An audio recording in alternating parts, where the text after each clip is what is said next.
welcome back to West Ham Unofficial for a big talk about football, episode 22. I am joined, as I always am, at the start of the show with Mike. Mike, good evening. Evening, Jake. How are you? Yeah, not too bad. Hopefully another good show tonight. Plenty of guests coming on. Let's see who's in the comments. Peach is in there. Yes, J to the A to the K to the E. Hello, mate. Hope you're well.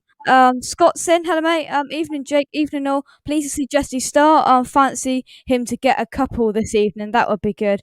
That would definitely be good. We're just gonna before we bring our guests on, we're just gonna have a look at this then. Because it's the game tonight, 7:45 kickoff. Don't watch that. Watch this because we'll be giving regular updates, and let's hope we can bang a few past San Marino. So, as you can see, scrolling down on the ticket below, the England team to face San Marino. We've got Pope in goal, then in defence, the four at the back, we've got Cody, Stones, Reece James, and Chilwell. In the midfield, Phillips, Ward-Prowse, Jesse Lingard gets the start in there, Mount, Sterling, and Calvert-Lewin. There's a mix in there, Mike, isn't there? But Yeah, good to see. Good to see Jay Lings get a start. Rice not in there, but I'd rather Rice didn't play, in my opinion. yeah. I didn't think he was going to. These things get leaked, don't they? Because I've heard this at lunchtime today that exact team. So Yeah. there is they certainly get leaked all the time. No, I'm happy Lingard's getting a chance. He deserves one, and I'm not too upset that Rice is not playing because poor lad needs a rest. Yeah, he does. But let's get straight into it though. Before we do, I've got a nice new graphic that I found. Please subscribe to West Ham Unofficial if you are new. 1,250 subscribers we are on, so please hit that subscribe button, hit the like button, get the comments in, and we will go through them. Let's see who else is in the chat. Peach is saying hello to everybody. Andy's in the chat as well. Good evening, Jake, Mike. Duke's in there as well. Right, let's get straight into it then. Our first guest coming all the way from sunny Spain. It is Adam from Football Brownie. Adam, how are you? I'm very well, Jake. And yourself? Hi, Mike. How are you doing? Yeah, Adam. Yeah, I'm not too bad. Let's get straight down into it then, Adam. The massive win. I've got it here. Don't worry. It's a full pot. Of gravy. There, mate. Yeah, go on. Okay.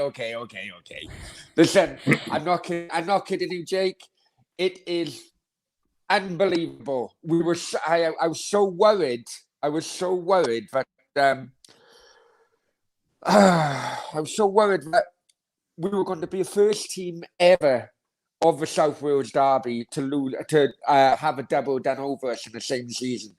We played each other over 100 years, and that's just a crazy fact that's never happened. But the way we approached the game, and the way Mick McCarthy approached the game was so refreshing. Basically, for many years, I can go back before Dave Jones. So you're looking best part of 20 years now. Sorry, I'm gonna have to walk. Best part of 20 years is that.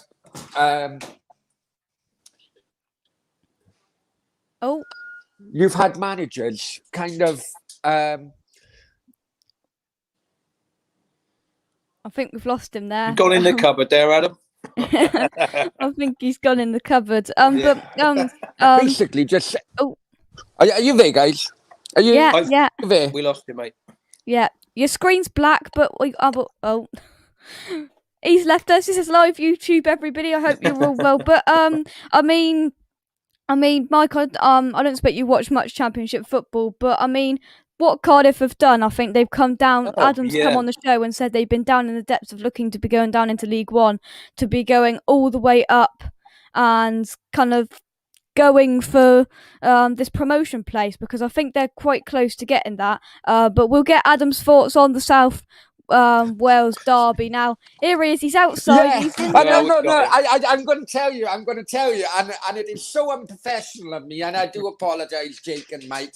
Basically, I ordered my food, to be delivered half an hour ago, and it came 15 minutes early. So while I was on the phone to you, my delivery driver was trying to call me, say I'm outside. So unprofessional.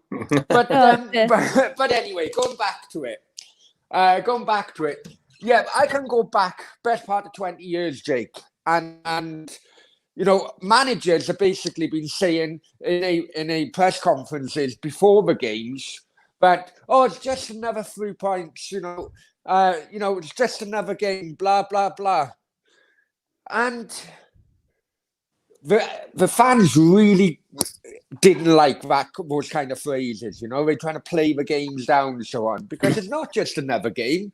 No. I mean, you guys have that one. You guys have many derbies in London. It's not just another game. If the managers, they aren't really supporters of a club, it's just a job to them. But Mick McCarthy, the wording he was saying really got the fans up for it over a weekend, and that reflected on the final score.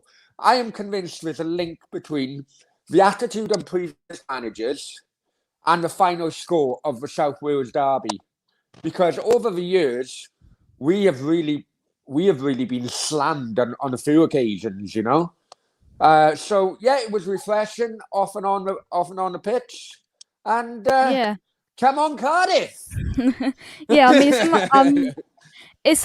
it's a massive game to just top off at the moment. The fantastic form that Mick McCarthy's put you in. But we're also joined by Baker from Proper United. Baker, hello, mate. All right, lads. Mate. Yeah, hear me clear? Yeah. Unfortunately, we can. Yeah. Oh yeah, you lads. I'm joking. You lads on the coast there. Baker, I'll come to you then. I mean, you bowed out of the FA Cup just before the international break. Thoughts on that? I mean, Ian Acho ripped you to pieces. I'll have to let you take that one, Jake. Yeah, bit of a poor performance from ourselves after the Derby Day Heights, where we played really well. 100% commitment. What about your lineup? Sorry, let's get rid of that. I don't know where that's come from. Sorry. You can't be happy with your lineup, your starting lineup. Well, you're a Manchester United player. Yeah, I see where that comment's come from. You've changed 5 players, and you you're playing one of the. Leicester are a good team, whether we like it or not. They are, and you can't underestimate them. They're playing really well, and they're consistent. Maybe it was too many, maybe 2 or 3, but also there is a Manchester United player, and if you're coming into that team, you should perform as a Manchester United player. Where you might be match fit, but we've got to take that one on the chin. Selection maybe a bit too much of a gamble, but overall the commitment wasn't there. So you don't deserve to win games. If you can't play for the shirt, you don't deserve to win them games. Fair play to Leicester, come out and give us a good doing over. Baker, what's the general consensus of Man United fans regarding Solskjaer? Because he nearly took us from Premier League to League One. And if he hadn't been sacked beforehand, he would have, because his results were so bad. But I've always called him a fraud of a manager. He's lived on, for the last 20 years, he's lived on a career just because he stuck his leg out in a final in '99. I just can't see. His tactics were always boring and constantly changing at Cardiff, and he never could know his best 11 really, and it was surprising when it was going on, 1 or 2 seasons. Yeah, I suppose as a man, I'll take that with you. Never really had an insight off a Cardiff supporter before, so that's good, fair comment. You lived through it.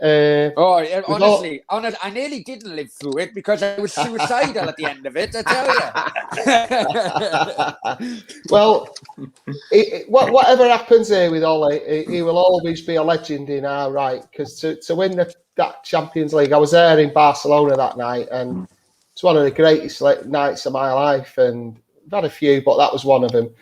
But as you say, he stuck his leg out, but it was a Champions League final, and every football supporter on this in this planet would love to have done, be that man, or any other final, whether it was McManaman or I just Zinedine. So just to clear that put up, it out like that. yeah, no, I know, yeah, but yeah, whether he finishes next week or in the end of the season or another season, he'll still be warm to the supporters of Manchester United. There's no getting away from that. Yeah, has he lived a bit longer than he would have done? Probably yes. It's probably the right thing. Will the lads give him a bit more time? Yes, is the. I noticed there's a few of these other so-called fan cams. I call they're more like criticising cams. They've got the knives out. There's a bit of a mixture. I'd say 60-40 at the moment that don't want him there, or just step aside, Ollie. Let's get somebody else in. But I also I'm still on the camp of whether you think he was a fraud or not. They're building from the bottom up, so that they've invested a massive amount in the youth team. There's also a conspiracy theory that he's doing it on the cheap, and they've got Darren Fletcher in now, who's on the cheap as well. They're not bringing a big European name in as director of football. So I can see a slight project going on there. There's been a massive improvement from Mourinho. Mourinho was, I'm not going to slag Mourinho off. I had 3 nights in Stockholm, went to that final. He got us in the cup. He did a job at the time, but it's a difficult one to. But I'd say 60-40 in favour of Ollie at the moment. Yeah. How that'll change in the next few weeks, I don't know. Kent says, well done, Bluebirds. Aidan Flint is a legend in the South Wales. Derby is massive. I watch them every year. Cheers, Kent. Kent watches every single football game that's on the telly. So well done, Kent. Hope you're well, mate. Mike, just before I let you go, with the FA Cup, I mean, we could have been playing Leicester if we would have perhaps gave it a better go. Yeah, see, easily said now, innit? That is, I mean, you can always look further down the line, in hindsight. And, we should have had a better crack at it. Yeah, we should have done, but, that's how it goes, isn't it? I mean, it's like United, they're probably thinking now, you must be thinking, Baker, that, there was a good chance of a trophy for you. Of course, yeah. Good chance of a trophy. And it's 2 games. It's 2 games, isn't it? Yeah. I mean. Yeah. I tell you what, as both West Ham fans, Jake and Mike, are you now, as an outsider looking in, is it now that the lack of strength and depth is starting to show, do you think? Because when you got 2 goalkeepers on the bench, that's a telling sign, isn't it? Yeah. Oh yeah. Well, we've known that, haven't we? Most of the season, really, that our squad's not strong enough. We're just, I think we're punching above our weight, to be totally honest. But because of the depth in our squad, and it may come back to bite us on the bum, but we may still get away with it. We may still finish. What would be a disappointing finish for you two then? For me, 9th would be disappointing for me. Okay. Yeah. Okay. But So just outside the European places. Yeah. Just saying that. Well, good luck, and this season only, West Ham are my second team. Thank you. I got a man loving for Souček, I'm telling you. Oh, that was good. Mike, just a quick one. From an outside looking in, we now look at West Ham as no mugs anymore. Yeah, I'm hoping a lot of teams will be doing the same, mate. I really do. We have sort of opened a few people's eyes, haven't we? Really, this season, and they're having a look at us now. It's kind of like the Greece of Euro 2004. The team ethic, and it's just this is what I've been trying to get through to the younger generation. Really, the younger generation always think of Galactico kind of mentality: get that star in, get the star. But no, you can. The Welsh team in the last Euros was exactly the same.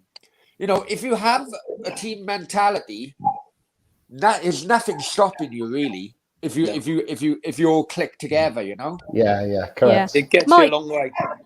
Mike, thank you very much for co-hosting for the last 15 minutes. No problem, buddy. Thank See you. you later, guys. Cheers. We've been joined by Steve. Hello, Steve. How are you? Yeah, good, thank you. Yeah. Hearing you all. Good. I see you've got your Arsenal. Not your Arsenal shirt. I see you've got your England shirt on there, and I'm just going through 1, 2, 3, Chelsea players in the England team tonight. I mean, Mount, James, and Chilwell. I mean, the two full backs are both from Chelsea. What's your thoughts on that? Firstly, It's San Marino. That's the first thought. I'd almost say that Southgate is experimenting with this game because he should be able to. I saw some stat today that in all the games we've scored, is it 27 goals against San Marino and they scored 1. So, you feel as though, you could put a lower division side out almost against them and probably get a result. So I think he's experimenting. I'm not sure that, I like Reece James. I think Reece James is really, really, really useful. Not sure he's ready for internationals yet. Ben Chilwell's played internationals before. Hey-ho, don't know.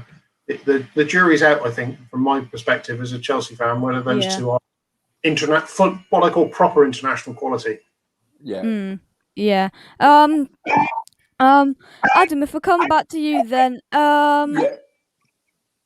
what do you put your massive turnaround in form down to? And I'm guessing it's a bit of that. Am I right? Yeah. A lot of that, really. Yeah. But also, as I mentioned about team ethic, there's so many people, there's so many players which were, Aidan Flint was one of them, which Kent just mentioned, who just kept away from the first team, who have now, with a new manager, got another chance to grab the opportunity. And boy, haven't they grabbed the opportunity. The clear example of that is a goalkeeper, a present goalkeeper at the moment. On McCarthy's second game, or second or third game in charge, a regular number one, basically fainted. It was an odd, but because it was a type of head injury, they put the reserve goalkeeper on, and he couldn't. And then he had to play for the next 2 games, maybe. Yeah. But you know what? That reserve keeper, a guy called Phillips, has actually grabbed his opportunity with both hands. Pardon the pun, because he's a goalkeeper. But I'm telling you, he has made a hell of a difference. More commanding in the box as well, and which gives confidence to the back line. And also, we can't hide from the fact that when McCarthy came in, we went from a flat back 4 to 3 centre halves, and he brought Flint in straight away. All the Cardiff fans were like, "Oh no, not Flint!" But I tell you, that guy has gone from 0 to hero. Since McCarthy has took charge, and let's hope. Unfortunately, when we were in the playoffs, teams below us had games in hand. Unfortunately, the games in hand have now been played, and none of the results went in Cardiff's way. So it's still a gap now between ourselves and the playoffs. But that's why I love Championship football. You never know what the hell is going to happen. I tell you, honest to God. So I'm sure with the remaining games, there'll be a few roller coaster results, and you never know. Can I just ask one question to you guys, because obviously you're all following England tonight. Because it's San Marino, I watch Gibraltar whenever I can, which is a similar kind of level to San Marino. Would you support? Would you guys support like a preliminary group stage for the likes of San Marino and Gibraltar, and then the winner of that then go to the normal qualifying stage? Because to me, there seems to be too many games like England against San Marino, where it kind of like those kind of games make a joke of the stats, like Rooney. How many goals did Rooney score against the likes of San Marino? With Bobby Charlton never even had the opportunity to score against the likes of San Marino. And it makes a joke of the stats. I'm just wondering, as England fans, what you guys think of that. I I mean, think that personally, would work. well, yeah, I don't. You see, because if you've got to look at the bigger picture of world football. Because if the likes of San Marino and Gibraltar and the Faroe Islands only play each other, are they going to get any better? Correct. Okay. It's a bit like the Six Nations conundrum. If Italy played a Six Nation, there's no relegation, there's no risk to them, and they play every year, there's no incentive to improve. If there was a relegation at the Six Nations and you had Georgia or Romania or somebody like that actually coming into the Six Nations to take their place, it raises the level of competition. And I think it's the same in football. If you take out all the, if you want to call them minnows and say, no, you've got to play in your own tournament, what you're saying is we've got an A World Cup and a B World Cup. And actually, you look at some of the teams over the last 30 years that have got into the World Cup that were unhurt. Cameroon, who remembers Cameroon back in the day? Yeah. Shouldn't have been anywhere near the World Cup, but they came in and entertained the entire globe. So that's the risk. Is if you say I get that point. No, I get that point, Steve. But they do it in the club competitions, in the preliminary rounds of the Europa League and so on, where you got Rangers going and playing a Gibraltar League team. So I'm just wondering if they do it in the club competitions, like, surely they should look at international competition, or like your point, it may be the other way around. Yeah. Baker. Baker, can I ask you? I mean, we've got 9 games to go. What do you think that you've done well? Kind of looking back this season. And who's been your key player, bar Bruno Fernandes? There's a question. Well, you look at Henderson recently. He's a solid pair of hands, consistently playing well. Apart from that drop bollock against Milan in their own game. Yeah. I think he's definitely got a good shout now to keep his place over the next 7 or 8 games. I was looking at De Gea in the last match and he was just smiling a bit, and I thought he looks happier than I thought he'd be. He should be angry. I don't know if you've seen the same clip just before the game. It was on Sunday. Are we happy? No, we're never going to be happy as Manchester United. Main reason being we've had this phenomenal team for years and years, and it's hard to swallow sitting on the. I know we're spoilt rotten. I know that for sure. We've seen some fantastic football over the years. So, second, we're going to have to settle for it if we can get it. So, I suppose it's an improvement. FA Cup would have been nice. A run out in the final. He's got 1 trophy to go at now, so he's got no excuses. His contract is up at the end of the season. They're holding out to see what happens. Watch this space, really, isn't it? Am I happy? No, not till we win that league. Sorry, I know it might sound like cocky or something like that, but you've got to set your standards high, haven't you? Simple as that. Yeah.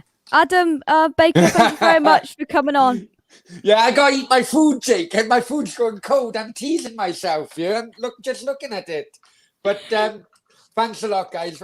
Nice meeting you all, and good luck to England tonight. Main man Brownie, take care, pal. Take care. Bye-bye.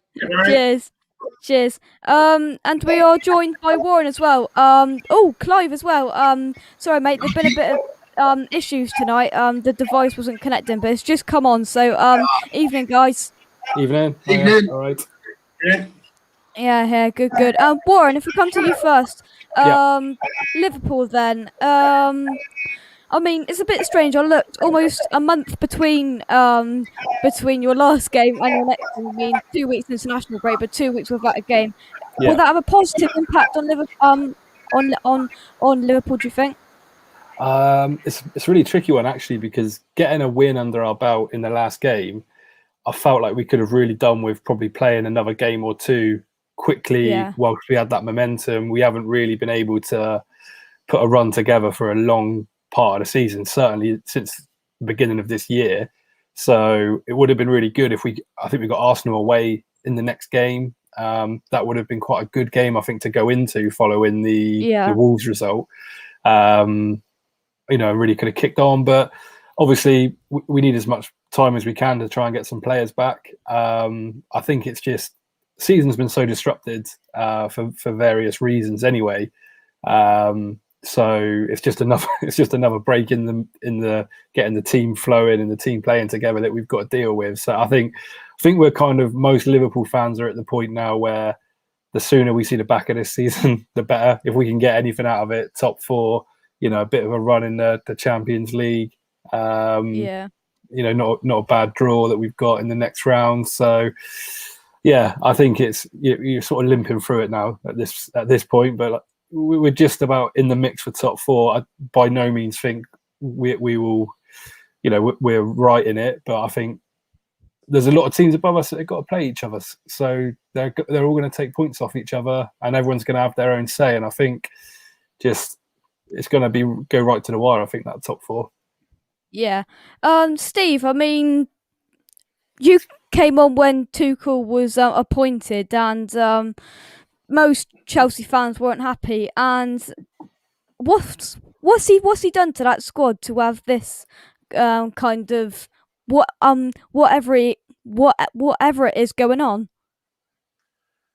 That's a good question. I think what he's done actually is he's actually the squad have decided they want to play, because when you think about it, it's exactly the same players and they weren't performing. They're performing now.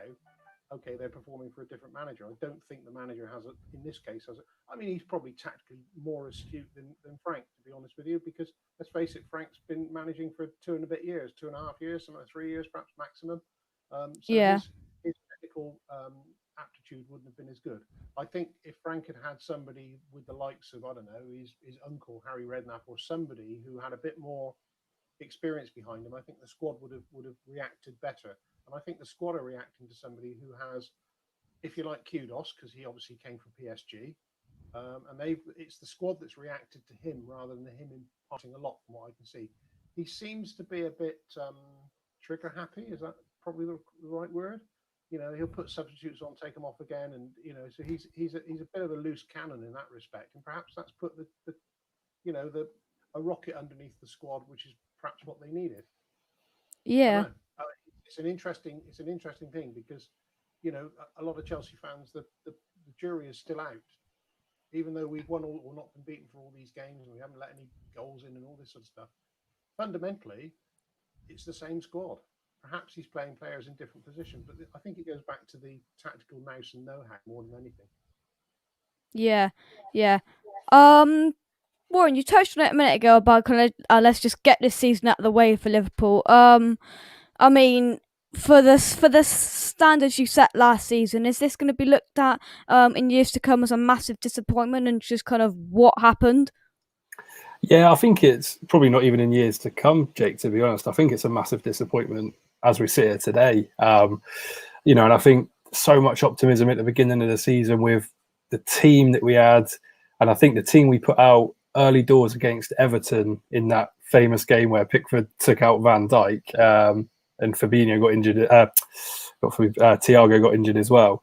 And it all kind of started to go downhill from that. I think at the start of that game, that 11 that we had on the pitch was like peak Liverpool. That's what everyone was excited about. You had all the key players playing. The form was obviously a bit different because you're coming out of lockdown and all those kind of COVID things. But that game felt like we were really on the crest of a wave, and it has really kind of come crashing down ever since, to be honest. And it's a huge disappointment, from the highs we had last season and the season before, finishing second to Man City with 99 points was still a great season. We won a Champions League that year as well. So, can't go on forever, these things, but would have liked a little bit more of a, to be in the fight for a little bit longer this season, put up a bit of a better defence. But it's, various circumstances which have affected it. But, we have to just see if we can get in that top four. I think really we are scrapping for fourth place. I don't think any higher is realistic now at this point.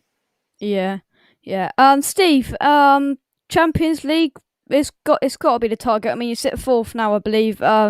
West Ham closely behind you, but Champions League the target for you? Yeah, I mean, if we hit, I think I said it last time I was on, or possibly the time before, that if we got to the semi-final of the Champions League, I think it'd be a good season. Obviously, it'd be nice to win it. I defy any supporter to say, nah, don't want to win anything this year because they'd be lying. Yes, it's Yeah. great to win the Premier League, but we're not going to do that. So let's be realistic. We need to make sure we're in the top 4, and possibly hope that Man City win the Champions League, and that gives the top 5, doesn't it? Because then you gain an extra place, don't you?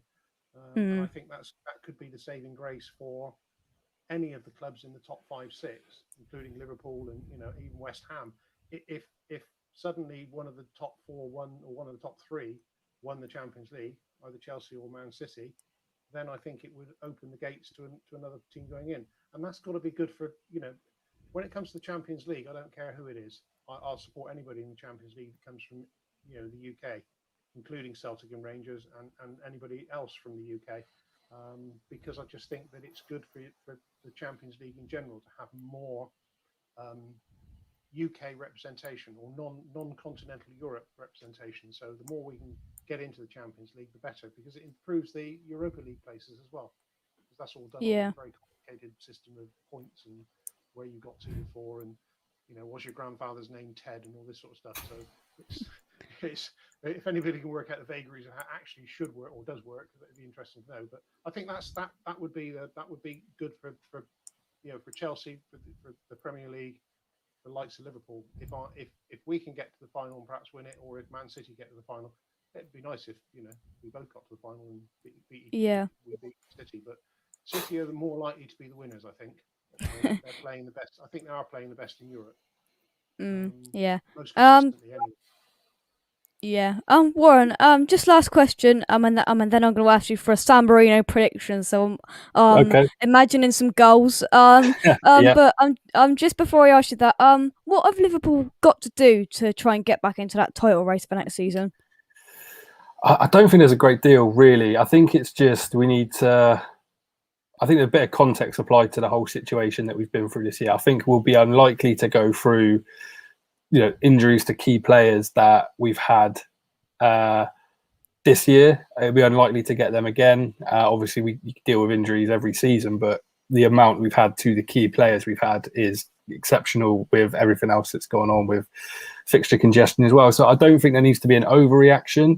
I think maybe, having Jota back in the team the last couple of games has really kind of made us look a little bit sharper. And I think that's kind of emphasises the point of having options in positions. Players are then an extra couple of % more. Salah's been pretty sharp all season, but even Mane, who has probably been one of our best performers for the last 12, 18 months, for the last 2 months, he's been off the boil, he's missing chances, and all of these things that kind of happen when you're out of form. And it's all kind of culminated in it at once. So I think I don't really want to see a huge overreaction.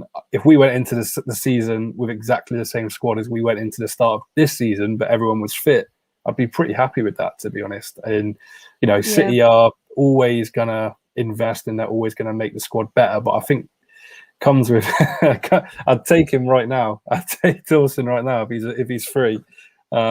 Well, I'll probably pay a bit for him, to be honest. But yeah, I think City would always invest and bring players in. But I think we've got a really good squad, 15, 16 players that normally, when everyone's up and running, we're in a really strong position. And I think that's what Klopp likes, is just a core of players which he works with. And we've seen that, people have been crying out for extra centre-backs for months, even before the injury crisis, and extra strikers before this season. So we'll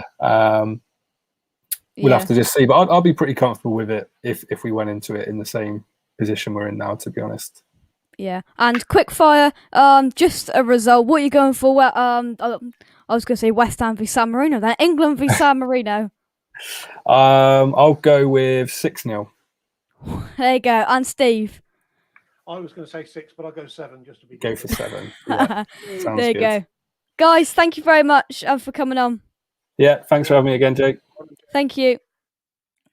I'll be back very, very soon. I've got 4 West Ham fans waiting in the back But before I do bring them on, please see the video here on Canning Town Len. Check him out using the link in the description. Let's go. Canning Town Len is your best place to buy custom portraits that you can buy on the internet. Canning Town Len does animated portraits like this one he did for me up here. They're absolutely fantastic and I couldn't recommend them enough.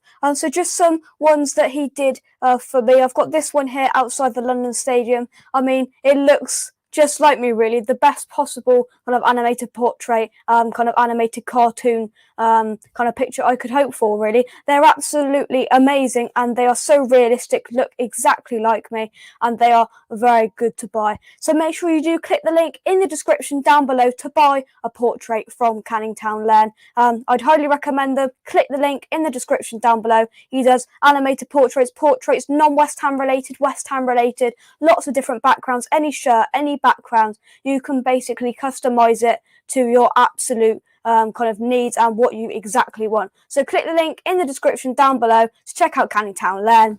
Come on, you Irons.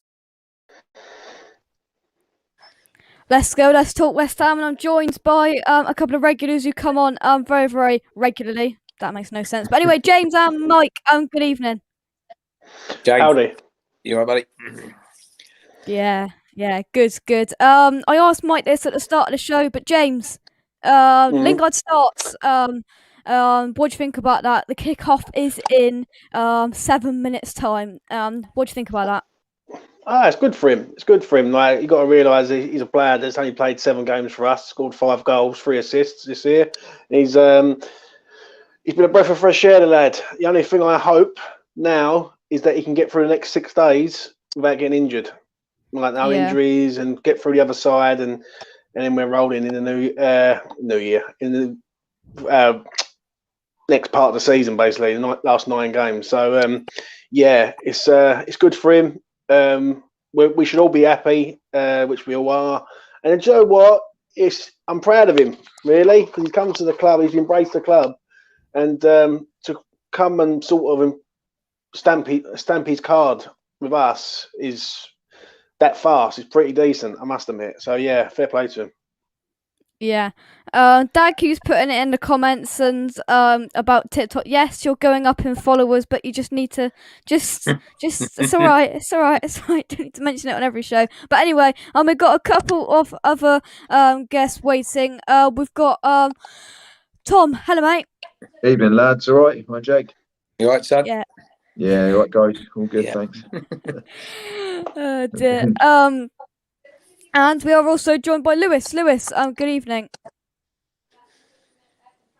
Oh, he's just gone black screen there, I think. Thinking about it. Yeah. Oh, I'm sure he'll pop back in. But Tom, I'd just like to firstly get your thoughts on Jesse Lingard starting versus San Marino tonight. Yes, mate. Great from the start, isn't it? Great. One get back in the squad, and also he's starting tonight. It's a massive chance for him, isn't it? With the likes of Grealish out with Maddison. So I hope he has a good game, mate, and stays injury free and scores a couple of goals. Be nice. Yeah. I'm gonna ask you all this. Mike, I'm going to start with you. Are you glad that Rice isn't starting? And if it was up to you, would Rice start any games in this next couple of weeks? I'd like to see him rested, to be totally honest. I just want him to come through these games. I want to see him fit for our next game against Wolves, isn't it? The next game. Yeah, I want to see him on the pitch for that and not pick up any injuries. He needs a bit of a rest.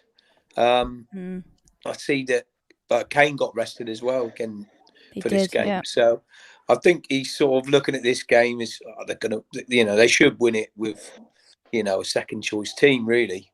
I mean, you look at the England bench, it's pretty strong, really. I think it's good England side as we've had for a long time, and there's still a couple of players missing, isn't there? The likes of Grealish and that. So yeah. I'll play in the next game for sure, I should imagine, but I'd be happy to see him rested. Yeah, being selfish. James, same question to you. What do you think about that?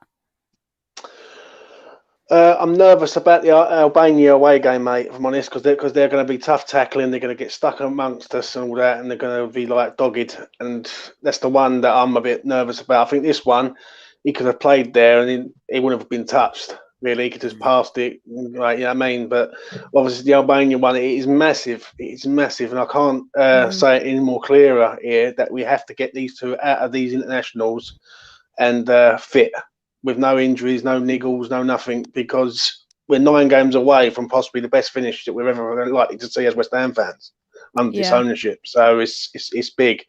Obviously, got Poland in there. Like, they're a decent team. Got a couple of decent players in their team, but I'm glad he's not playing in this one. And if I'm honest, I'm hoping he don't play against Albania, because if he does, that could be something like where he could get kicked a bit. Do you know what I mean? Because they're pretty rough. Yeah. And Tom, I mean, he's going to start at least one out of there, and he's too good, Tom, isn't he? Oh, mate, yeah, it's no harm in being on the bench tonight. Probably imagine he'd probably start the next couple, mate. But like James says, such a worry about the injuries, isn't it? Just worries so much if Rice or Souček get injured, but there's no cover at all. Obviously, Noble can come in, but it's a massive worry all the time as West Ham fans with the injuries, especially how well we're doing, like James said. So he's not playing tonight, mate. But just to be honest, I don't think he's going to be really needed. Hopefully, is he? So no. Let's hope he gets through the Albanian Poland game and then comes back against Wolves for us. Yeah, it is just typical that we're sitting here and we're seeing 2 of our players in the England squad, but we're still, sitting in our hut saying, "Oh, let's just not play them because we don't want them to get injured, because then that could cost us in our kind of Europa League, Champions League, whatever it's turning into." Hope Scott says, "Is it just me, or does anyone else feel proud when we see a West Ham player playing for England?" And I felt proud when Declan Rice scored his first goal for England. Yeah, definitely, mate. I'm proud, don't get me wrong, as much as the next West Ham fan, but I'm fearful because these players are massive to us. Like, these players decide where we're going to finish this season, if that makes sense. Like, do you know what I mean? If we lose Declan Rice, it's good night to Europe, in my eyes. Like, because you can't have you're going to have Noble there, or you're going to have probably Connor Coventry there or someone like that. And I'm sorry, but Noble's not good enough anymore to be starting 90 minutes, and Connor Coventry I don't think's ready yet. Do you know what I mean? So it's one of them ones, isn't it? Do you know what I mean? Yeah. Just for argument's sake, Mike, if we do get an injury to either Souček or Rice, would you like to see Connor Coventry go in there ahead of Mark Noble for kind of like a full 90 minutes? Just if that happens, for argument's sake. Well, yeah, he's got to be tried, hasn't he? I mean, he'd have to be tried. He's got the legs, hasn't he? So, I mean, I'd give him a go before Nobes at the moment for a start. No doubt Moyes would do that, though, mate. Is there? No, I'm just saying I would, but whether David Moyes would or not, I don't know. I really don't know. I think I'll tell you what. I don't know if you watched Ireland last night, but did you watch Cullen? He looked quite tidy. And that makes you sick, doesn't it? Really, it really does. So here we go. So disappointing, mate. It is. It really is. Yeah. It is. You've just sold one of our top. I ain't gonna say top talent, but 500k to Anderlecht, and they got no money Vincent Kompany. Vincent Kompany, Manchester City legend as manager. Obviously, he must see something in him. Yeah. Terrible. Yeah. Just want to see him go so cheap. Definitely. Yeah. I mean, I don't know how long he's been there, but we sold him for 500k, and it's already coming out that his kind of value was tripled. I mean, that's only just into the millions, but it's just disappointing. Hello, Fo. Hope you're well, mate. Long time no see. Jake, not Jacob. Don't listen to Frankel. But ahead, just before we continue with our West Ham talk, ahead of tune in, put it in your calendar, 3 p.m. on Saturday. It's the Battle of Forged from Iron. Gatesy has joined us first because he thought he'd come in and he thought he'd just get the first word before Duke gets here. Gatesy, hello, mate. How are you, sir? You good? Yeah, not too bad. Right, Duke ain't here yet. You right, buddy? Yeah, all good. Right. Look at this. There you go. Nice mug. Turned up today. Just before Duke turns up, start the fighting talk. Saturday 3 p.m.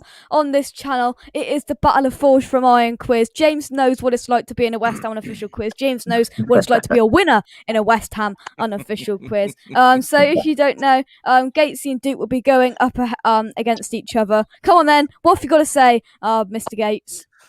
Listen, I'm not gonna badmouth my wingman, my partner. Listen, he's a very, very knowledgeable man as far as West Ham is concerned. But I have to back myself, don't I? You know, if I don't back myself, I might as well not bother turning up. So, do I think I'm going to win? Yes, I do, and I know that Duke thinks the same thing. So, may the best man win. But one thing I will tell you is, if he wins, he's going to have to do it bringing his A game. Simple as that. There you go. There you go. Let's continue on, but just before we do, it has kicked off. You did a little show earlier, Gatesy. The San Marino game. Good to see Jesse Lingard starting, and just as we see that, he's popped in. Here he is. Oh, yeah. Hello. Let me just put him on mute. Just put him on mute. Right, is it? Right. Sorry, Jake. I was listening to the channel as well, so I do apologise. Oh dear. Gatesy's started the fight and talk, mate. So I heard him trapping off. It's fine. Whoa! Hold on. I was quite measured. I was polite. Listen, you were polite. I'm not going to be so much. All right. I'm going to wipe. Oh, okay. Like that, is it? Right there it is. Okay. Job done. That's what I'm saying. Listen. Don't listen to a word he says. I'm living in his head rent free. Don't you worry about that. Oh, dear. I'm looking forward to it, young Jake. I'm looking forward to it, sir. Yeah. Well, and look out as well, the Battle of the Family coming as well, Mike versus Tom. When's that one, Jake? To be confirmed, we'll get that sorted. And we'll get that sorted. But West Ham, then I've wrote a couple of things down. And it's mainly Souček in the news this week. But Tom, I mean, we'll start with this one then. Souček named Czech Player of the Year. Second is Soufal. Quality, innit? Yeah, good on it, mate. You've done it again. How many years in a row has he won it now? I think it's a few, isn't it? It's a few, yeah. Yeah, good on it, mate. He's obviously showed his worth last night, didn't he, to Czech? So, yeah, happy for him to win that again. It's good to see Soufal second. And it's nice to see Soufal had a little rest last night, didn't he? He was on the bench. Yeah, he was on the bench. Good on him, mate. Deserves it, as far as I know about Czech football. Yeah. James, I mean, not only do we own the West Ham kind of Czech Republic men's award, we've got the women's award as well. The the Czech lady has won the Czech Player of the Year. We own the Czech Republic, James. That's right, mate. Souček's been phenomenal, mate. And I see it on TalkSport today, funny enough. They were saying about Man United come sniffing around and looking at him, trying to get him to go to Manchester and all that. Someone's going to pay a lot of money to get him out of our club. And like, if you're looking at Declan Rice, there's a lot of money. You're looking at him as equally the same because they're both excellent in what they do. I'm glad Kofel didn't play last night. If I'm honest, if he was benched, I didn't know that. So that's good to know because it's as I keep saying, mate. I just don't want anyone coming back with an injury and it just derails us. But obviously, Souček getting him goals that could breed him a new lease of life because against Arsenal I thought he was a bit poor myself personally, but top draw. Mike is positive in it, you know. I did actually watch the game and he runs the shot for him. Honestly, he is the main man. You know, a lot of stuff goes through him, and he just looks so confident as well. You know, he's spraying balls around, he's having shots. You know, he's scored the perfect hat-trick. Left foot, right foot header. I was just praying he didn't get injured. That's why I'm watching it, you know. And I didn't see the last 5 minutes, but Soufal didn't come on up till then, so I don't know. He may have come on after that, but yeah, that was good to see him have a little rest as well, because I don't think he was brilliant in our last game either. But all these lads need a bit of a rest because they're playing every single game, aren't they? Every single game, all of those boys, your likes of Rice, Soufal, Souček.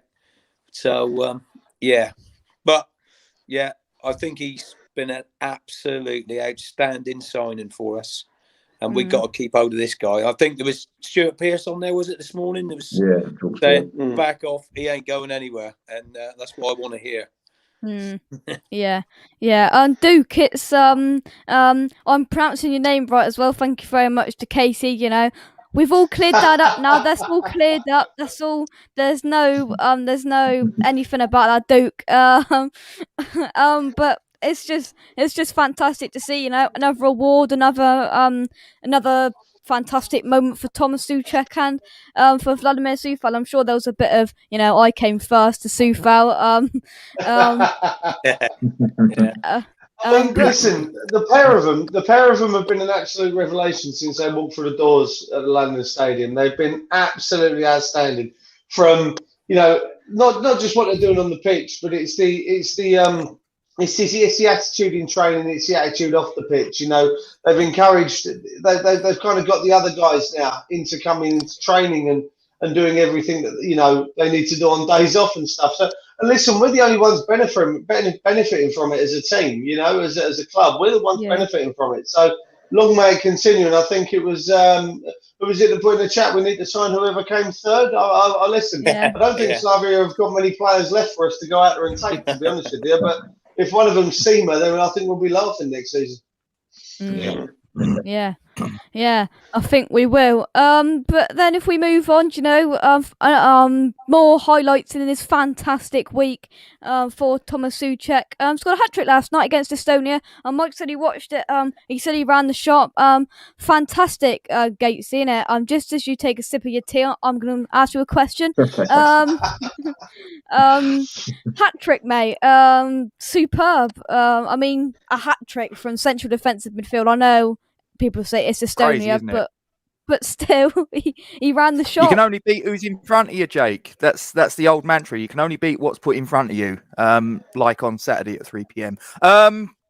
Sorry, dude, had to get that in. But listen, I mean, he's a deep lying midfield that's got in sort of like English football 11 goals in a calendar year. Can anyone tell me a comparable player in world football right now that's a deep-lying midfielder scoring that many goals in 12 months? Because if he's out there, 11 goals? And he's not really a deep-lying midfielder, though, is he, James? Not in the same way as Souček. He plays start again. No, this is a nice conversation. Me and James are great. You know, we're good friends. Don't worry about that. Yeah, Duke, don't try and get on my good side because I think Gatesy wins. You know what I mean? I'd just like to pull this up. Guys, get your thoughts in. Who can come up with a forfeit for the quiz loser? Easy. I've already got mine. Real simple. It's real simple, right? The loser puts a donation to Isla. Job done. Yeah. Yeah, I'm happy with that. We'll do that. Get your wallet out, Duke. He's confident, isn't he, this one? He's going to have the boys next to him on Google. That's what he's going to do. Listen, he's going to have the two boys either side of him on Google. Like this. You know it's going to happen. You know it's going to happen. I don't need Google. He's ready. He's ready. He's ready. He's going to be there with his Hammers chat mug, you know, putting his microphone down, having a sip. I don't need none of this, you know. I've already got a speech worked out for when I win. All I'm Gwyneth. All I'm going to say, Duke, is it'll be mildly amusing if Duke comes out victor now with all of this confidence. Listen, that's fine because, as I say, if I lose, I'll be happy because I'm donating to Isla, okay? And if I win, I'll be happy because Duke's donating to Isla, so I can't lose. It doesn't matter what happens. There we go. I feel like the fighting talk's just going to continue through 10 minutes in. Let's do the quiz now. Let's do the quiz now. Come on. I mean, to be honest, the quiz questions, they are up there on my thing. On my on my table, but you know. Listen, let's not ruin it, Gatesy. Listen, right? You slow yourself down, son, because when you get to your age, right, a little bit older than me, all right, when you get to your age, it all starts to switch off up here a bit. So you're gonna be a bit slower, son. I don't know You're why. gonna be a bit slower. I don't know why, but I think Gates is a bit nervous. I think Gates is a bit nervous, mate. He's like, timing beats speed, Duke. Timing beats speed. Yeah, see, Phil done that to me, and look what happened there. Gatesy's response. Gatesy's response to that. Gatesy's response to that is, "I'm not nervous. Mic down, sip of a tea, move on." But let's move on. He's going to have Mrs. Gatesy there mopping his brow like a nurse in an operating theatre. Really? He's going to be sweating so badly. He's going to be so nervous. He's going to mop his brow like this. I'll tell you what. How many times have you in the pub quiz got questions where you've gone, I've got him, and I've got every single one? I'll tell you what, at 4 o'clock on Saturday, I'm setting up my StreamYard, mate, and I'm sending the link to both of them, and I want to interview the winner. I will speak to the winner and loser, mate, trust me. And I will be doing it live. You got the pay-per-view. Sky Sports. Listen, there'll be no point in interviewing Gatesy, James. He'll be sitting there crying, mate. Are we having a weigh-in the day before and all that? Tell you what, this is getting more Raji Bargy than Frankel v Welsh. I don't know what to do it. It's getting a bit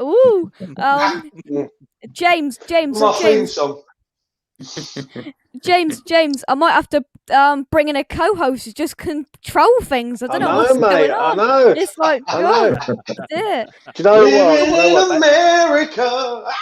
Do you know what? They are both. They're both confident, but it's all about composure. That's all I'm going to say. It's all about when you're under pressure. I'm telling you, out of experience, composure. Because if you ain't got composure, you ain't winning. Rob, you're knackered, mate. You are knackered if it's about composure. I must if he does, he does. Can I just say, we've got Alan McAnally on the things. He scores Scott Vance. Lingard comes close. Great effort. Keep us. Haven't scored yet.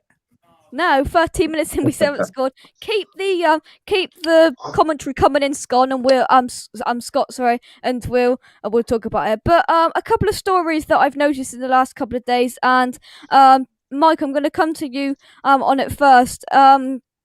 Is that apparently in the summer, Arsenal striker Eddie Nketiah has been perhaps offered to us, but he's been seen as a visible target, but for a price tag of £30 million. I mean, Mike? Not for me, I'm afraid. Not at that amount of money. No. I've seen it play, obviously, but you know, we're linked to everyone, aren't we? Like we always are, aren't we? I mean, you know, I'm one of these. I'll tell you what, I am one of these that just, and here tell you, the one down there. Here tell you, I just say, wait till it happens, mate. Wait till it happens. Oh, we're going to get in. We're going to get there. You know, it's, you know what I mean? Typical West Ham. We'll be linked to about 30 strikers before the end of the summer. But that's not one that I would be picking. 1-0. Sure. Is it? Is it? Who scored? Ward-Prowse has scored. See, you're ahead of me. I'm just clicking refresh on the thing, so it's still 0-0 on mine. Free kick by any chance of the imagination? Was it a free kick? No. I stopped.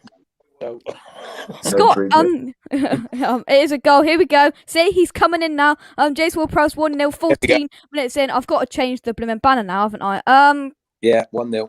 But Tom, what do you think of the kind of the Nketiah rumour then? I don't think he suits our style of play, Jake, to be honest. It's a lot of money. Obviously, he's struggling to get in the Arsenal team at the moment, isn't he?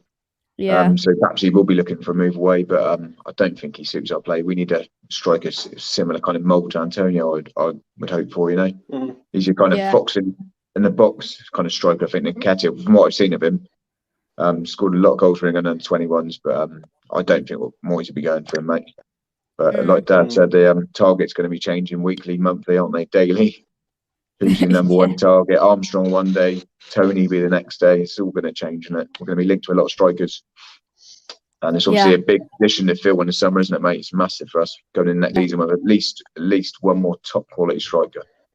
Yeah, I think definitely it's going to be a massive window. I mean, it's come out, lots of things have come out in the last week, but kind of 4 strikers have been narrowed down to the targets, and the one that's been narrowed down to the number 1 target is Adam Armstrong, James. What do you think about that? Is he your pick? I like him, mate. I like him. Pace, 23, young. You can get him out of Blackburn. It's definitely a realistic opportunity to get him out of Blackburn. Eddie Nketiah, mate, not good enough. He went to Leeds, done nothing. He scored a few goals, but let's be honest, like they go and get Bamford. Do you know what I mean? So look what Bamford's doing. To me, I think it all depends if Brentford go up or not. If Brentford don't go up, we can use Winston Reid with a bit of cash and get Ivan Toney out of there, and that's the move. I think if Winston being there now is like a sweetener for the summer, and all we're doing is hoping that Brentford don't go up. I think if Brentford go up, they keep all their players and they go in they go for it in the Premier League. What they got, but if they don't, then I think Brentford get stripped away of all their talent, like Rico Emery and De Silva and all them lot, and Toney. And but you know what? Ivan Toney would be the man for me, mate. If I was picking a player right now, he's the man. He's like a replica of Antonio, built, solid, good in the air, good on the ground, pace. He's got good fitness and all, and he's young. Yeah, I mean, Duke, we sit here, and I mean, I think we've narrowed it down to Toney, and Nezeri, Simmer, Armstrong. I think that's the kind of where we go. Abraham can be chucked in there, but I don't think we'll stand a chance to get Abraham. I don't think, and I wouldn't want him at West Ham personally. But I mean, we are going to sit here and talk about it until the summer, until a striker signs. But I mean, the talk started already. But if you were Moyes, would you still be Armstrong, kind of number 1 choice if you were Moyes? I'm very much the same as James. I would love to see Ivan Toney come to us. I really would. If we don't get Toney because Brentford come up or whatever, then Armstrong would be where I'd go. Knows the English game, because let's be fair, although the quality there's a large amount of difference within quality between the Championship and the Premiership with regards to certain types of players. The desire, the drive, and the passion's the same. So, I could see Armstrong coming in, and for me, probably doing better than some of the imports that we'd get coming in from abroad. So, but for me, no, I'd prefer Ivan Toney, but if Brentford come up, then Armstrong would be where I'd go. I like Armstrong, but I think he's a little bit diminutive in stature. He's a little bit shorter than and slight than the likes of Toney. He doesn't quite compare up to Antonio in that sense, but he's still got a lot to offer. And I wouldn't be upset if we didn't get Toney and we got Armstrong. Yeah. Gatesy, I mean, my personal choice would be Seema. I think he's got everything from what we've seen of him, and he's Czech as well, so he'll have some sort of collaboration, something going on with Souček and Soufal. But who are you picking there, mate? Abraham. All day long and twice on Sundays. He's got 2 years left on his contract in the summer. He's 23 years of age. He's English, and he's the only one of these players that scored in the Premier League. Job done. Oh, that's a statement. Just before I let James jump in with a question, that's a statement. What do we all think about that? Thumbs up, thumbs down. Let's just go for that. Yes, no. Oh. I mean. It's going to be games. All those lads that you're talking about, all those lads you're talking about have never scored in the Premier League. Neither Not one of goal you. between them. I'm not one that they're trying to buy. Yeah, but you can't say that because neither did Souček or Bowen. That was on the tip of my tongue. I can say that. He's not. How can I put it? Ivan Toney is a better player. If you said to me right now, would you rather have Toney or Abraham? Surely you must be looking at Toney for what he's done at Brentford. He scored nearly 30 goals this season, and Championship's not far away. In the Championship. Jordan There's Hugill more scored hadn't goals in the scored goals Championship. in the Premiership. Oh dear. Just to lighten the mood. Russ is coming, and mate. I'll tell you what. Sounds like Jake needs a haircut, like two fat boy and Gatesy. I mean, I need a haircut. I really do. I really do. But hello Russ. I'll tell you what. I am missing the lunchtime streams, but I'll be back. Don't worry. I'll be back very, very soon. Because I'm sure you're missing me. This is just a hint. Remember, the 2-0. There we go. Scott will come in with all of the Calvert-Lewin. There we go. 2-0 up inside. What are we on? 21 minutes. There we go. There you go. It's just come in. Scott said goal. Dad says, remember the know your host round on Saturday. Pay attention to every time Jake takes a drink. Look that way. Look that way. Right. I'm just going to address this. Dad is cutting Jake's hair on Saturday. No, he's not. Dominic Calvert-Lewin, 21st minute to make it 2-0. There we go. We're getting a flow in now. All we want now is a Jay Lings goal. Some more rumours that have come out are that I've seen somewhere, let me just flick the banner up, that Jesse Lingard lifts the lid on his West Ham transfer decision and Gareth Southgate's key role. To put this in English, I think that basically what he's saying is I think that Southgate had a massive role in basically Jesse Lingard moving to West Ham. I think that's what this is saying, and happy days. He's put him in the England squad because he's seen some potential at West Ham, and it's just kind of opened a beacon of light, guys, hasn't it? Definitely, yeah.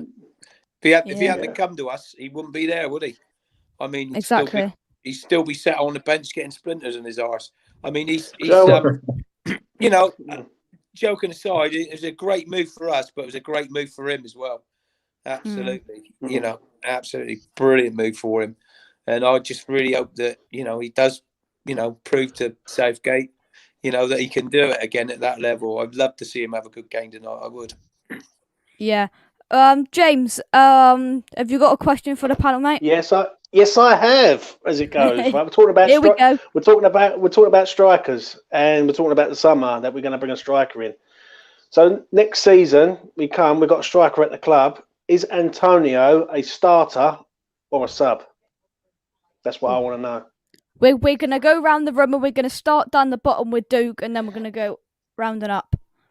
No, for me, doesn't start. And James, you know where we're going with this. Don't start getting a bit cheeky and a bit clever with your comments, because you know what we're doing on Tuesday. I'm asking a question for the panel. No, man. You know what we're going to be talking about on Tuesday. So I'm not going to mention it now. But no, for me, the answer is no. Antonio is best off the bench, last 30 minutes, and that'll be where we go next season. And hopefully. But can I ask before everyone else answers it? Does it depend on the striker we sign, though? That's all I want to know, really. Like, if we go and sign a Seamer, for instance, or we go and sign an El Nedry, then, or something like along that lines. But if we go and just for argument's sake, we go and sign Adam Armstrong, it's a different type of player, isn't it? If that makes sense. No, for me, even if we sign Armstrong, Antonio's off the bench. If we can get a younger striker that's, without no disrespect to Antonio, that's fitter. I'm not saying Antonio's not fit, but those hamstrings, every time he bursts into a run, my heart falls out because I worry that I worry something's going to go twang, you know. And we've said it already that if we lose one of the boys that are on international duty at the minute, you know, bar Souček, You know, if Souček goes off injured, I said to you earlier, James, Fornals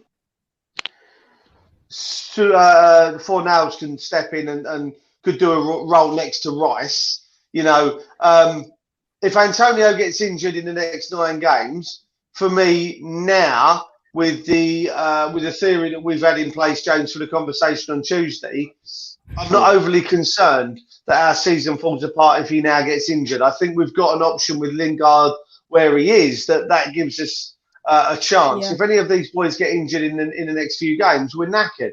You know, but Antonio for me now isn't as indispensable to me now as he was when we had Haller in the team. Yeah. But Gatesy, I've certainly got more confidence when the likes of Antonio would get injured, and when Haller was gone, we were all getting quite worried if that happened. But now I see Lingard there, and I feel he's the last piece of this counter-attacking puzzle that perhaps we could do it without Antonio. Because I mean, the players we've got there, when fit, Fornals, Bowen, Benrahma, Lingard, they're well capable enough, but we've just got to learn to not just lump the ball up. I mean, to people like Benrahma, I think we'd be okay. Don't you think? Yeah, absolutely. I mean, I think Lingard could go up there and do a job. Bowen could go up there and do a job. Benrahma could go up there and do a job. I don't think that Antonio maybe is as indispensable as maybe he's made out to be. And I say that with the greatest of respect.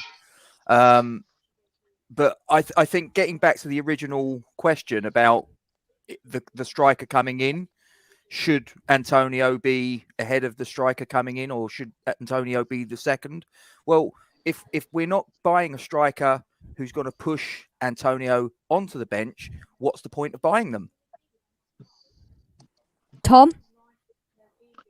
I don't think we should be saying like we got a number 1 striker, number 2 striker. They both start on the same playing field, level playing field, and it's just good competition for Antonio to get another top striker in. So there'll be certain games when Antonio will be more suited to playing someone, and then obviously the new striker another game. So I think having a top class striker in will benefit Antonio. Yeah. He won't have to play as many minutes. He can come off the bench in some games, but with how he's played the last couple of years, I think if someone's going to have to do well to knock him out of the team with David Moyes in charge, because his hold-up plays improved massively. He's getting the goals in the box, running in the channel. He's strong. He's good in the air. Like, whoever comes in, he's going to have to play really well if Antonio's fit to keep Antonio out of the team, in my opinion. Yeah. Mike, I think if we bring one of these strikers that we're talking about, this could catapult us perhaps to a higher level, because I mean, looking at it, I think it would just give Antonio a bit of, I don't have to not hold back, but I don't have to just hold myself back a little bit, because I know if I get injured, there's no one to come on and I've got to play the full 90 minutes. But I think he enjoys being the main man, to be honest. He wants to be that main striker. I could play him up there with another striker. You see how he set up Lingard on Saturday. Some good wing play. And that's what he was, a winger, basically. We've turned him into striker because we got no one else. So I can still see room for him, with another striker and playing him out wide. He'll work up and down as well, but yeah, I agree with the lads what they're saying. He's not so indispensable as, we thought he was going to be, so that's good, though. That's just good for the team, that is. But I think, swings and roundabouts, different games, he could be used in different ways. I know most of the time we're going to play with 4-3-3 or a 5-2-3-1 or whatever, what you want to call it. But you're still playing with wide men and a man up top on that, on the top there of the pivot. So I still think we can use him with another striker.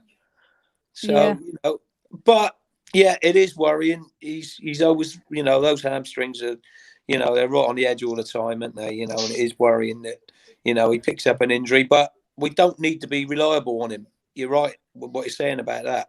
We don't need to rely on him too much, but if you spin it around the other way, I think he really enjoys being the main man up there. which he has been. Yeah. He knows he is. That's the trouble, though, because there's no one else to push him out of that position. So that's the negative side of it. So I can see a positive and a negative on it. Yeah. Scott says ideally we need to sign 2 strikers. Who's the other guy we should be looking at? Let's say the budget is 10 to 12 million for a second striker. I mean, this hasn't really been talked about if the budget is kind of that low. I mean, anybody just shout out names you think we could get for that? Armstrong's only been quoted at being 15 million out of Blackburn. So if that's the case, then there's your budget for your second striker. 3-0. Armstrong could be your second striker. 3-0. You could go out and pick up one of the others, sort of a little bit more expensive, but Armstrong could be your second player bringing in. Yeah. Yeah, Could I be, mean, but I just can't see him spending the money. It's getting 2 strikers. There's that. It all depends on the budget. Armstrong a second striker. Brilliant. At the end of the day, it all depends on the budget. At the end of the day, we need 2 strikers at this club, not just one. Because when you're relying on one striker, it don't work out. If the other one's out of form, then we're in trouble. We ain't got a goal scorer. So the way I look at it is the main man who we should be going and getting is Seema. That is the one that he's 19 years old.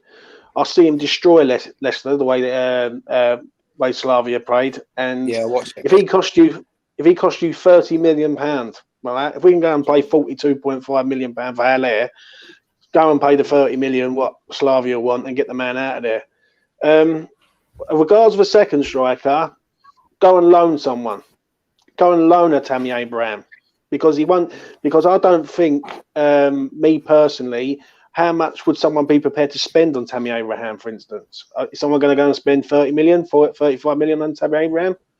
I highly doubt it that they're going to go and spend that much money on a player who's decent. He's decent, but have they got the money? Do you know what I mean? But I can see us going and loaning a player for sure. If we go and loan, just for argument's sake, you said, right, I'm going to go and buy a Seema, and we're going to loan someone like an Abraham, for instance, and you've got 3 strikers then, and then we're rolling. Yeah, completely. This came to my there you go. Just go on and again. Point down, point up. There you go. This came to my attention. I mean, I don't listen to TalkSport, but it came up on my YouTube. And we're gonna have a little debate about it. And it's European football would destroy West Ham. Darren Goff was defending this. But I'm gonna ask the panel then. Would European football destroy West Ham? I'm going to come to Tom first. What do you think about that, mate? I did hear it, mate, and I did watch the clip on Twitter actually, and I like to listen to Darren Goff. He's really good. And what he was saying, if the investment was there, then it shouldn't destroy us. You should be looking up. If the signings are there, it shouldn't destroy us. But what he's saying is, if we didn't sign players, get a bigger squad, get the right players in, and we would struggle, wouldn't we? Because they were on about Goffey was saying we'd have to rest players on a Thursday and play the strongest team on a Sunday. So it all depends on the investment, mate, doesn't it? Yeah, completely. Duke. Yeah, I mean, listen, I did a video donkeys ago. It feels like now, it probably wasn't, but I did one that for us to compete in Europe next season. Or even just to compete elsewhere, really, we need at least 7 players coming in. And they're not just 7 players to come in and step in. These are 7 players that we need to come in that can challenge for the first team. These aren't just, another Roberto, that's the best option we've got to bring in as a keeper. We need 7 players, really. And I worked out, I think we need another goalkeeper, at least another maybe 1 or 2 centre-backs with Boleyn leaving, a couple of players in the centre of the park to, be able to rest Souček and Rice every other game or whatever we need to do. And then, a couple of strikers. So I think we need at least 7 players for us to be able to compete. But like Tom said, if we can go out and get those players, and I mean 7 good enough players, not just some tosh that comes from nowhere that, is just there to make up a number. They need to be players that we can pick, be it to play in the FA Cup or the League Cup, to play in Europe or the Premier League, however it goes about it, but they've got to be good enough to step in. Then I can't see why it would. No, is my answer. But we do need to strengthen. Yeah. James? Totally agree with Duke. I'm starting to get a common theme with TalkSport and Lee Clayton, who owns TalkSport. Every single time it seems like they've got a negative on the club.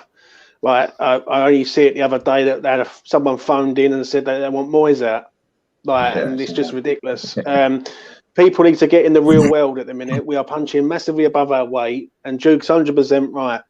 The squad depth is horrendous.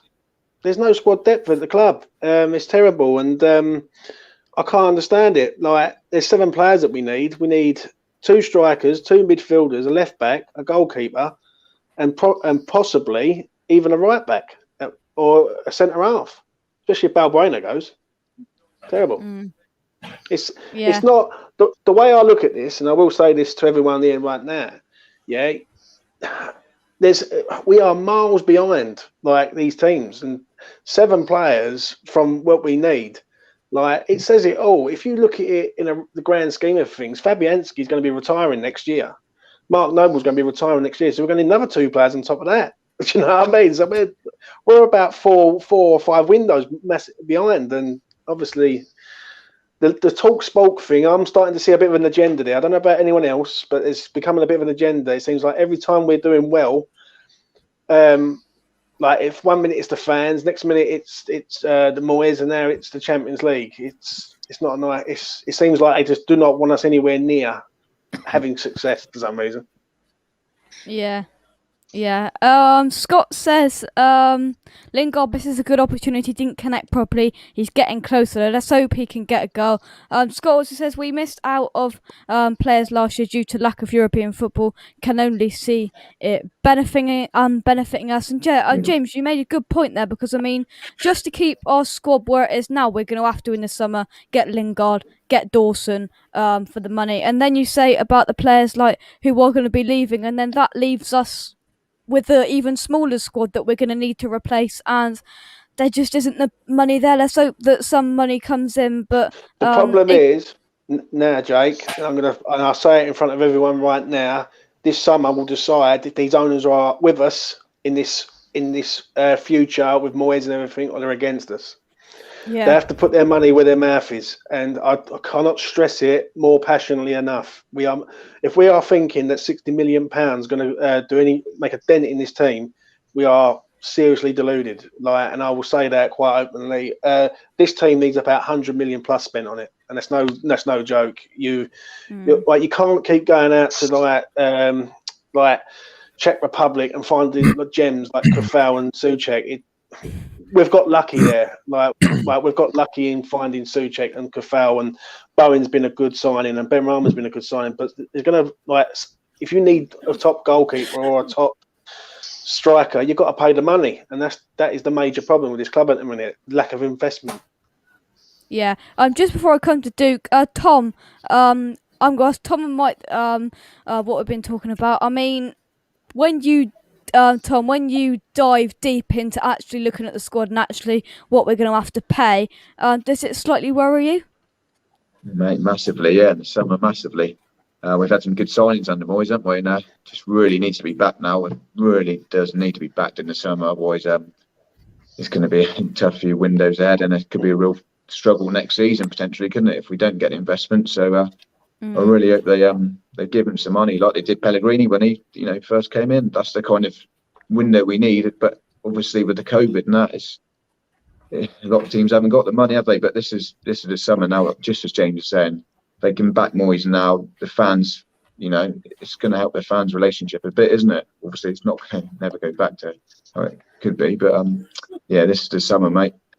But first of all, we got to obviously finish the season well. And if we don't get into Europe, then obviously people like Rice and Souček, that's where they want to be playing, isn't it, mate? So that's what we've got to do first, isn't it? Somehow finish as high as we can, qualify for Europe.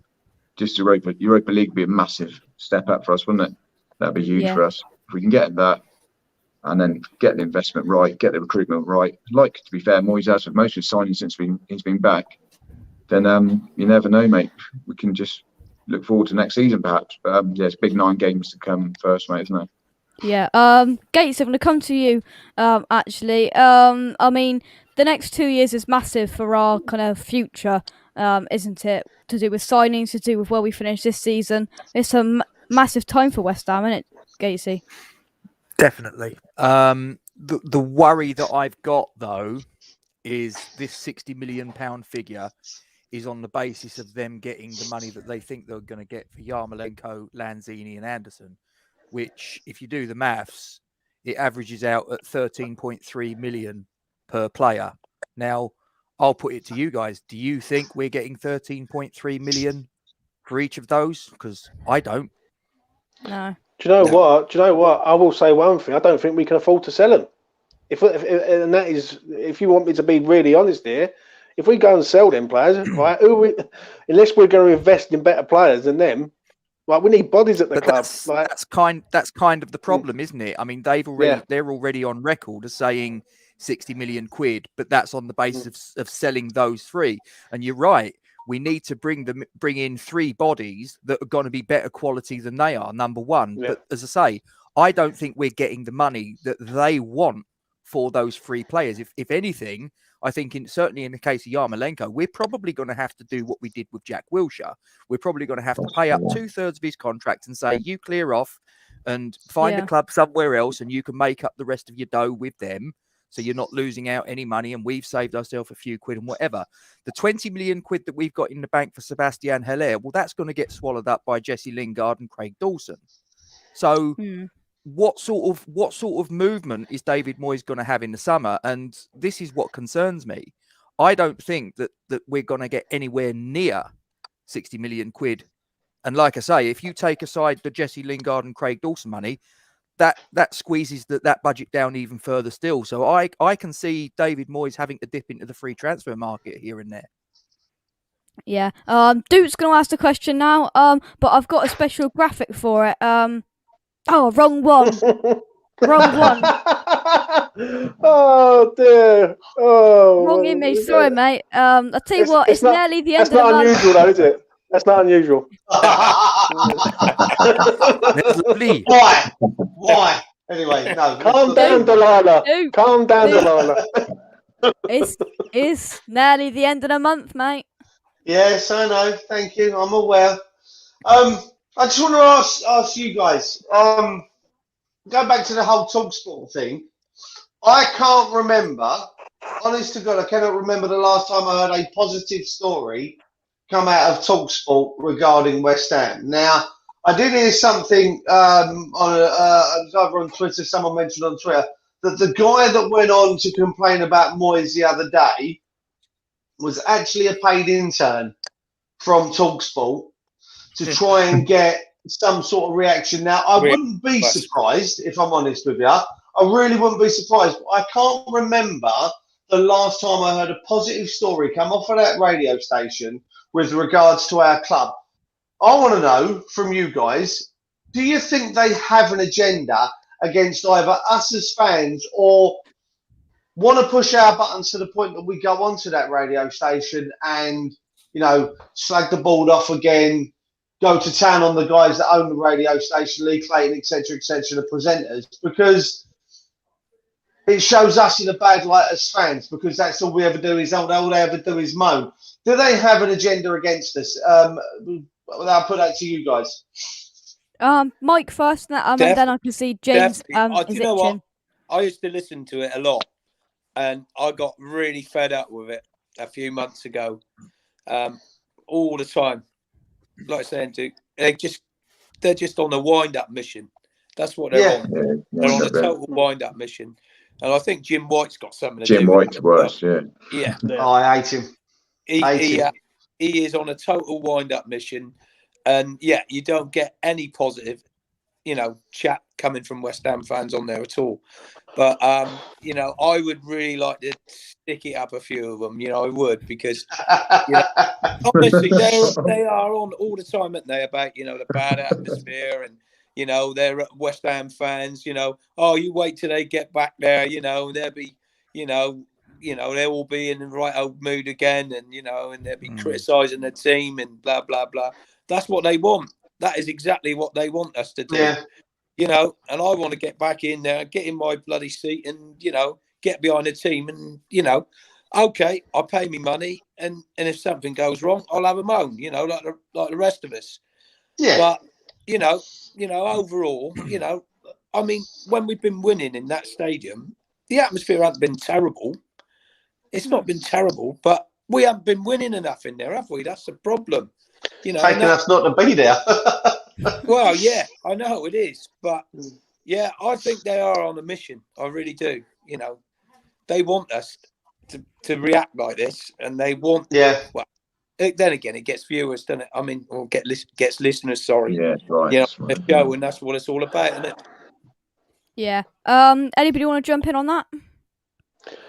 Well, I'm going to add a little bit of balance. The last time I heard a good news story involving West Ham from TalkSport, it was when Moose complimented the after-dinner buffet at Rush Green. Other than that, not an awful lot. Not an awful lot. Do you know what, though? Going back to what you were saying about the TalkSport, let's all go back a few years ago when our so-called owners decided to sue Sunday Supplement on Sky Sports, slagging off the club and all that. You don't see him going up to talk. You don't see him going up to TalkSport and start saying, "Hold on a minute, what's going on here?" Because they're all best mates. It would not surprise me, and I will say it openly on here right now, that there's an agenda that our owners don't want European football, and what it is, Moyes is proving the owners wrong by getting us up there, and basically doing everything in their power to try and get the fans enraged. Like, don't be surprised if the next thing that comes out.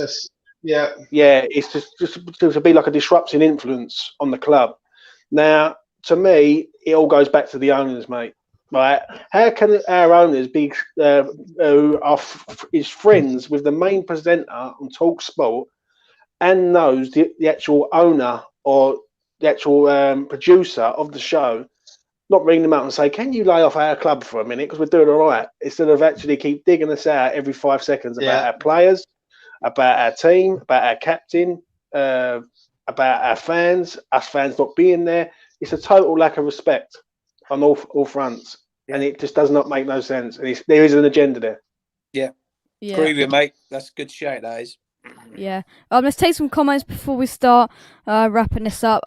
Scott has asked, do we reckon anyone's signing Anderson and Yarmolenko? Well, Yarmolenko's slowly making his way back, and I think we need the money, so get him out the door. If we can get 15 million for the both of them, 20 million for the both of them, I think that's. I mean, who's going to take Yarmolenko? The Ukrainian donkey sanctuary. Way. My only concern, though, Jay, like Jane. Go on, Gacy. No, I was just going to ask the question. What's the Ukrainian for he whore? I'll find out if you want.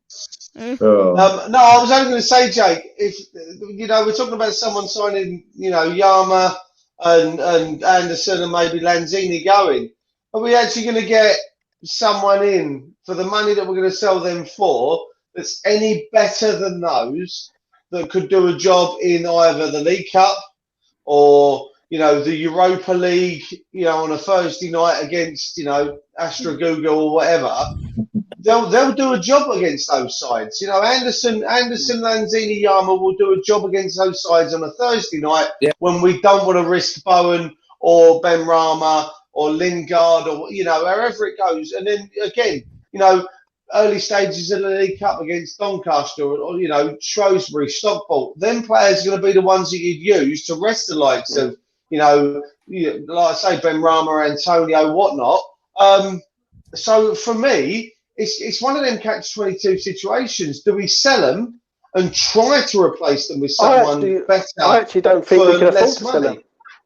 No, I actually think we. I don't. I don't think we. I think we haven't got no bodies there. Like, you've only got to look at our bench. Look how many under 23 we've got on our bench. We've got 2 goalkeepers. 2 keepers. And we're worrying. It's just. I agree. Actually. I agree. We need bodies. We might have a job to get 3 better players than those 3 for 10, 12 million quid. Yeah. They could do a job Only like thing his is, mate. one of them's on over 100 grand a week, and he's That is 31 the years of problem. age and perpetually injured. That is the problem. Yeah. Yeah. He's got 1 year left, Job Blank, on his contract. Is it next year's last year, is it? I think he's got 2. 2 more years, is it? I think he's got 2 years on Something his like that. contract. Bloody I think hell. he I'm at signed the a point with the 5-year same deal. with Winston Reid, to be fair.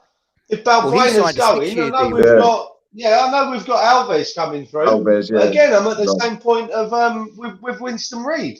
You know, I know Yeah. we can use him as a make weight for maybe a Tony deal, and I know he's not quite Premier League quality anymore. God bless him, because he's the injuries that he's had on his back and stuff.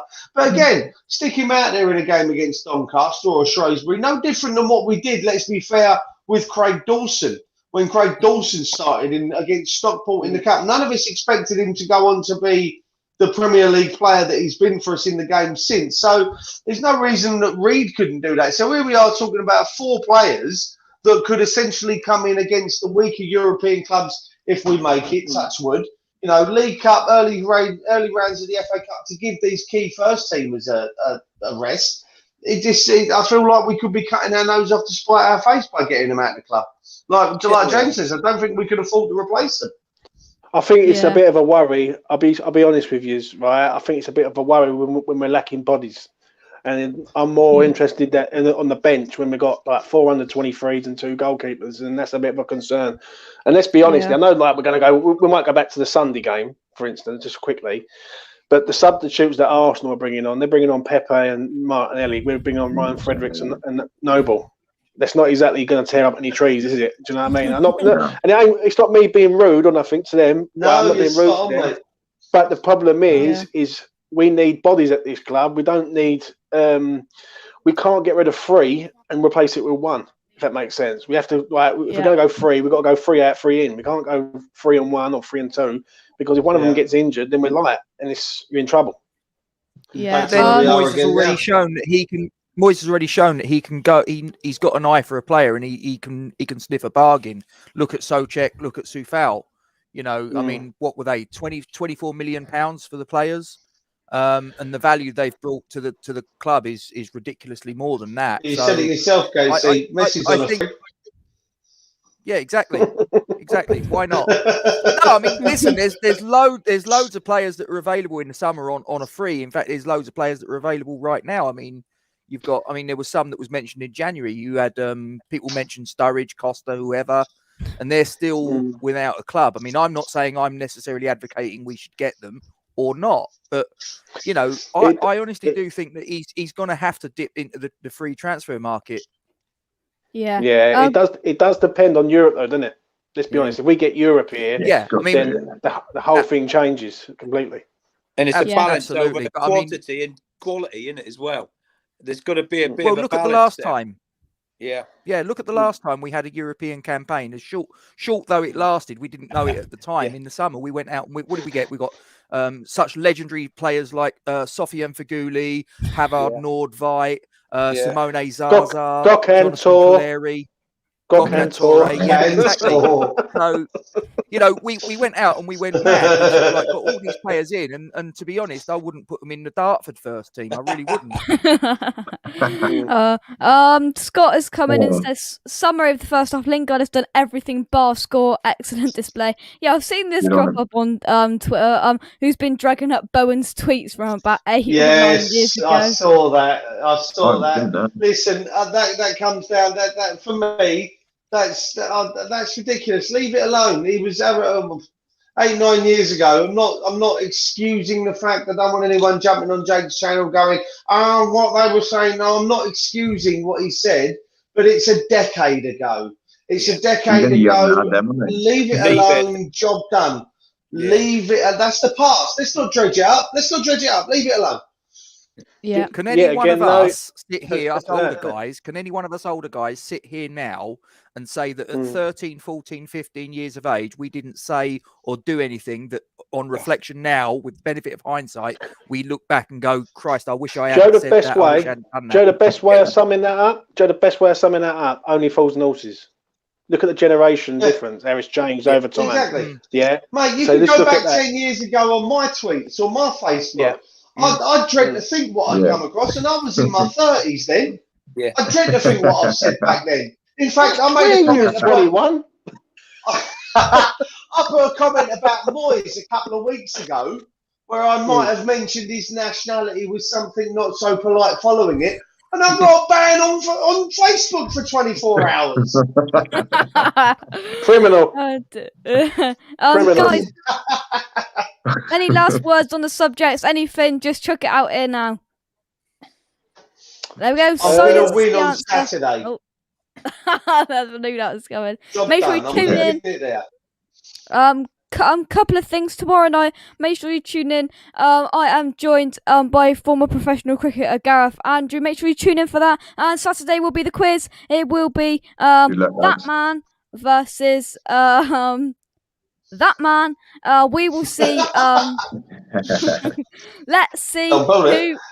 Let's see who will win. Make sure you tune in for that. Are you #Team Duke or #Team Gatesy? We will see. Any last words, guys? Subscribe to West Ham Official. Thank you to Scott for being our Alan McAnally tonight. Subscribe, point, all of that stuff. Thank you very much to everybody in the chat. And yeah, I think that's it. Yeah, see you, chaps. Good luck, guys. Come on, your irons. Good luck Saturday, boys. See you later.